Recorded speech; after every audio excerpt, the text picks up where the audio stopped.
Hello मित्रों, नमस् संस्कृताय।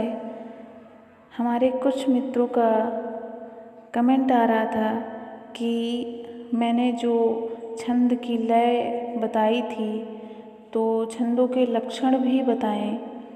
तो उसी क्रम में मैं आपको आज इस वीडियो के माध्यम से छंद का लक्षण बताऊंगी। इट मीन्स जो छंद बताऊंगी उसका लक्षण, उदाहरण पूरा आपको बताएंगे।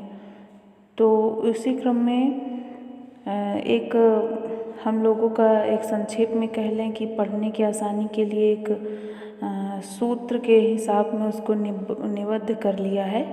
यमाता राजभान शलगाह। तो यमाता राजभान शलगाह से क्या तात्पर्य है?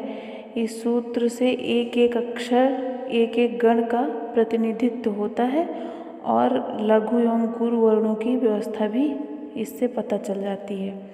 या अक्षर जैसे यमाता बोला तो या से यगड़ का बोध होता है और यमाता या 3 अक्षरों के यगड़ में लघु गुरु वर्ण को भी सूचित करता है। तो इसी तरह से जब हमें या से यमाता हो गया, या से यगड़ हो गया और यमाता जब लिखेंगे तो या ह्रस्व है, इट मीन्स इसमें कोई मात्रा नहीं है तो यह ह्रस्व हो जाएगा। तो इसको हम आई की तरह लिखेंगे, जैसे आई लिखते हैं अंग्रेजी में उस तरह लिखेंगे। फिर माँ में आ की मात्रा है, ता में भी आ की मात्रा है, तो इसका मतलब क्या हुआ कि ये गुरु है। यानी गुरु का मतलब ये दीर्घ है। दीर्घ का मतलब इसमें मात्रा है। तो इसको हम कैसे लिखेंगे? माँ को हम जिसमें भी मात्रा होगी या दीर्घ होगा और उसको हम यस से लिखेंगे। यस, जैसे एस लिखते हैं अंग्रेजी का यस लिखेंगे। यस, यस फॉर सन या यस फॉर शिप, जैसे आप बच्चों को पढ़ाते हैं तो उस तरह से यस लिखेंगे। तो यमाता कैसे लिखेंगे? I S S, I S S. अगर आपसे पूछा जाए कि यगड़ को आप कैसे पहचानेंगे, तो यगड़ की पहचान यही होगी, आई एस एस। यानी पर कहीं पर जैसे आपको लिखा मिलेगा कोई भी शब्द, तो उसमें अगर पहले ह्रस्व होगा फिर दीर्घ होगा, यानी ह्रस्व और गुरु होगा। ह्रस्व कह सकते हैं, लघु कह सकते हैं। छंद की भाषा में ह्रस्व को लघु कह देते हैं और दीर्घ को गुरु कह देते हैं। तो ह्रस्व और गुरु ऐसे चिन्हों से हम गढ़ को पहचान लेंगे।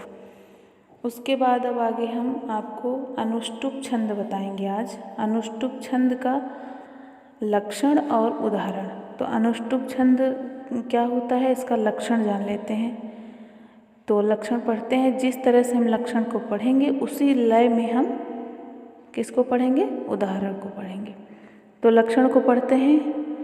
श्लोके षष्ठं गुरुगेयं सर्वत्र लघु पंचमं द्विचतुष्पादयुर्ह्रस्वं सप्तं दीर्घं मन्ययो।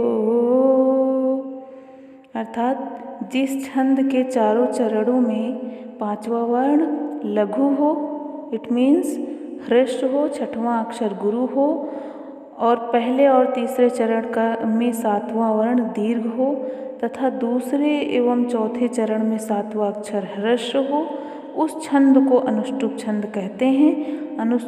अनुष्टुप को ही पद्य या श्लोक छंद भी कहते हैं, क्योंकि सबसे पहले जो हमारी जो छंदों में सबसे पहला छंद अनुष्टुप माना जाता है, इसी में हमारे छंदों की शुरुआत हुई। तो अनुष्टुप को ही पद्य या श्लोक भी कहते हैं। और इसका 5वां वर्ण लघु होता है और 6वां वर्ण गुरु होता है और 7वां गुरु होता है। गुरु लघु ऐसे करके होगा। तो 5वां पहला और तीसरा लघु होगा 5वें वर्ण का, मतलब 5वें में आपके चारों चरण में लघु आएगा और 6वें में गुरु आएगा और 7वें में पहले गुरु आएगा, उसके बाद लघु आएगा, फिर गुरु आएगा, फिर लघु आएगा। तो उसको आप उसमें देखेंगे आपको विद आप कह सकते हैं कि लिख करके आपको मैं बता रही हूँ, आप देख सकते हैं ऊपर कि लिखा हुआ होगा, उस हिसाब से आप पढ़ के भी समझ जाएंगे।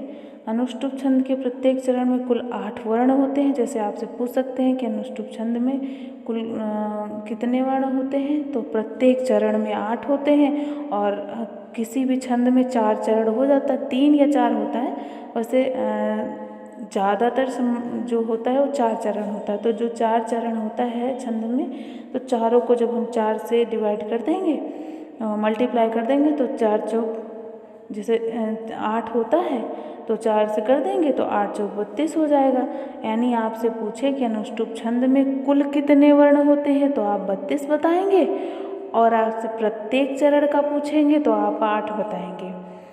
तो इस तरह से अनुष्टुप छंद हो जाता है। और अनुष्टुप छंद का उदाहरण हम देख लेते हैं। अनुष्टुप छंद का उदाहरण कैसे करेंगे, तो उदाहरण है इसका, माता शत्रु पिता वैरी, येन बालो न पाठितः, नाशोभते सभामध्ये, हंस मध्ये बको यथा।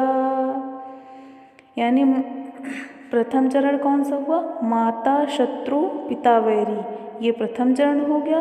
द्वितीय चरण येन बालो न पाठितः, और तृतीय चरण कौन सा होगा, ना शोभते सभा मध्य, और चतुर्थ चरण हो गया हंस मध्य बको यथा। ये श्लोक है और इसमें अनुष्टुप छंद है।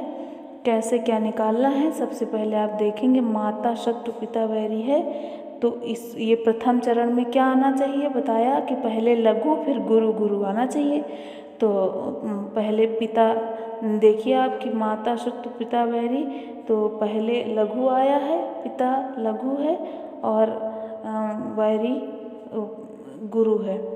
मतलब पिता में देखिए पा जो है, आपको उदाहरण जब पढ़ेंगे, लक्षण पढ़ेंगे तो आप खुद ही निकाल ले जाएंगे। मतलब बहुत ज़्यादा डिफाइन करने की ज़रूरत नहीं होगी, क्योंकि आप ये छंद वगैरह छोटे बच्चों का काम तो है नहीं कि 6th 5th वालों को बताया जा रहा है। आप सब बड़े हैं, तो जब पढ़ेंगे आप, पहले तो आपको लक्षण तैयार होना चाहिए। लक्षण क्या है और कैसे है उसको समझ जाएंगे तो आप वो चीज़ आपको श्लोक में दिखने लगेगी, उदाहरण में आपको दिखने लगेगी। तो मित्रों, वीडियो ज़्यादा बड़ा ना हो, इसलिए अब हम अपनी वाणी को विराम देंगे और कोशिश यही करेंगे कि हम अच्छा समझा पाएँ।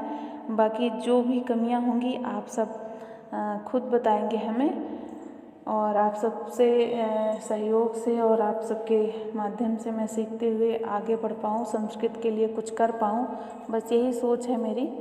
बाकी और कुछ नहीं, जो भी मुझे आएगा, जैसे भी आएगा, मैं अपनी बात को आप सब तक पहुंचाने का प्रयास करूंगी। तो जो भी हमारे चैनल में न्यू हो और आपको इस तरह के वीडियो चाहिए तो आप मेरे चैनल को सब्सक्राइब कर लेना, बेल आइकन को प्रेस कर लेना, क्योंकि जब भी कोई न्यू वीडियो आता है, अगर आप बेल आइकन प्रेस किए रहते हैं तो आपको नोटिफिकेशन मिल जाता है। तो मित्रों, तब तक के लिए धन्यवाद। नमः संस्कृताय।